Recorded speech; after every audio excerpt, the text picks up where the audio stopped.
Hey there, Mary Sheila here from BioYouth Labs, and today we're talking a little bit about blood sugar because I think that is one of the most important things that we can talk about when it comes to overall health.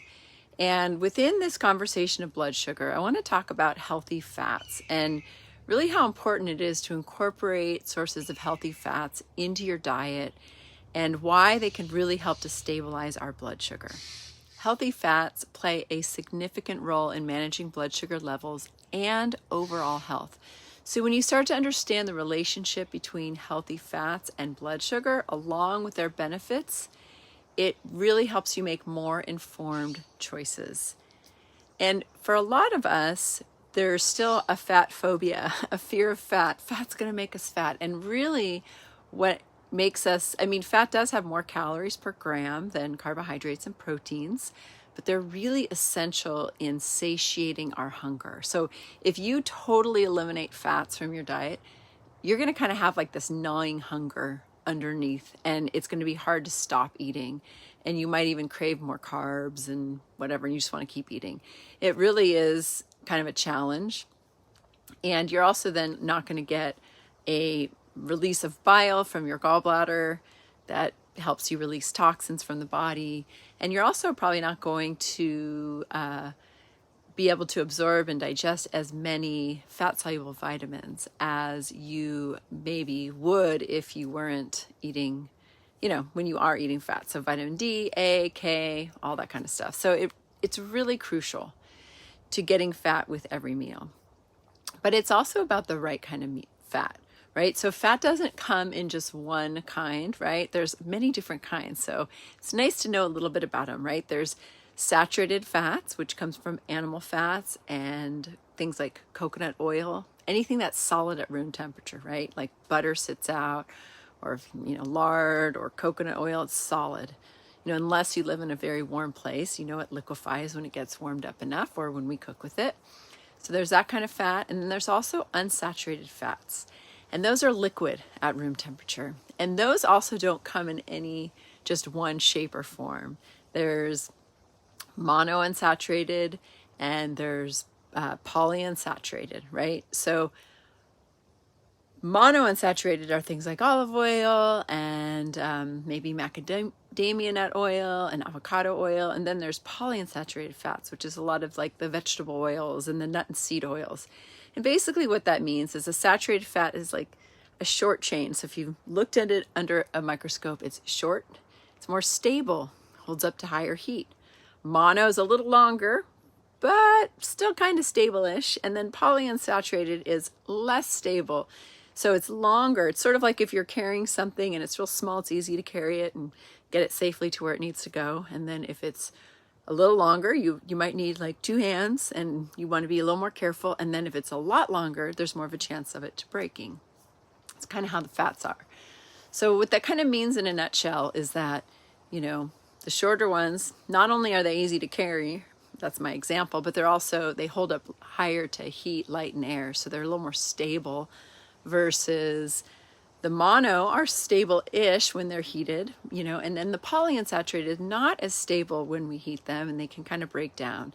So what that means, is that we want to make sure we're not consuming lots of really high heated oils, unless they're more stable, like the saturated fats. So we need a variety pack of all the different oils. We don't want to just get one oil. That's why diversity is so great when it comes to our diet. But we do want to make sure that we are, getting quality oils. And reason why this is important when it comes to blood sugar, and there's more than just one reason, but one of the reasons is that every single cell has a cell membrane, right? And the cell membrane is kind of like what surrounds the cell, protects the cell. It's like the gatekeeper. It lets things in, lets things out. And without a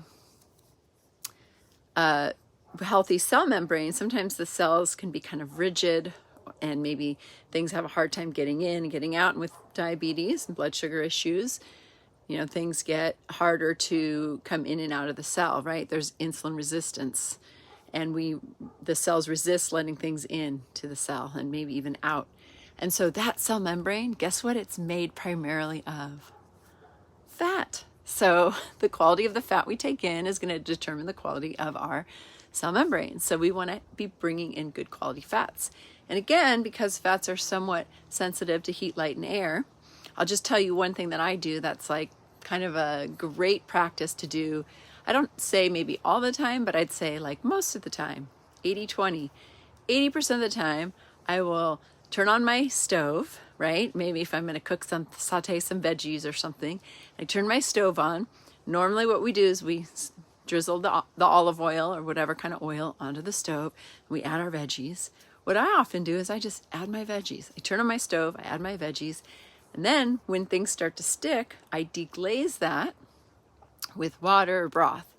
And you don't even need to add the oil. So I'm not cooking with my oil. So I like to have my oils sometimes comes from my proteins if I'm having dairy or eggs or animal proteins. And then other times it comes from maybe my salad dressing or my nuts and seeds. Same thing with nuts and seeds. They're a great part of your diet, and it's good to be eating them no matter what. But good, better, best, it's really good at best if they are not cooked, so the oils are still raw, because those are polyunsaturated fats in nuts and seeds. They're longer, they're more sensitive, so we want to use them that way. We also know that omega-3 fats are really beneficial to helping the cell membranes be nice and fluid and let things in and out of the cells and not too rigid.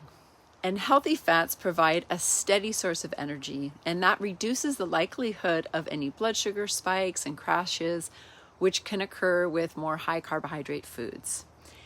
And so, as I mentioned before, when you include healthy fats in your meals, you can really increase your satiety, and it helps you to feel full and satisfied for longer, versus like if you don't have them, like fat-free. I remember when I was younger, my dad and I would diet, and he would bring home fat-free cookies and thinking like, oh, they're fat-free, they're so good, but it makes you just eat more of them because they don't give you that satiation.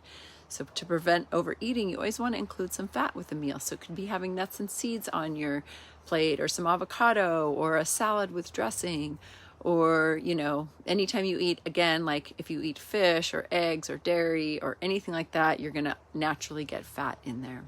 And, if you are somebody that has higher cholesterol, then you do want to be mindful of your saturated fats. Even coconut oil can sometimes raise cholesterol. So focusing more on healthy fats that are monounsaturated, like olives and olive oil and macadamia nuts and avocado oils, or even the polyunsaturated, can help to lower your cholesterol, versus if you're eating a lot of saturated fat. So if you have proteins, you want them to be leaner if you're trying to lower your cholesterol. Although I will say a lot of times higher cholesterol is a result of too much sugar and too many refined carbs.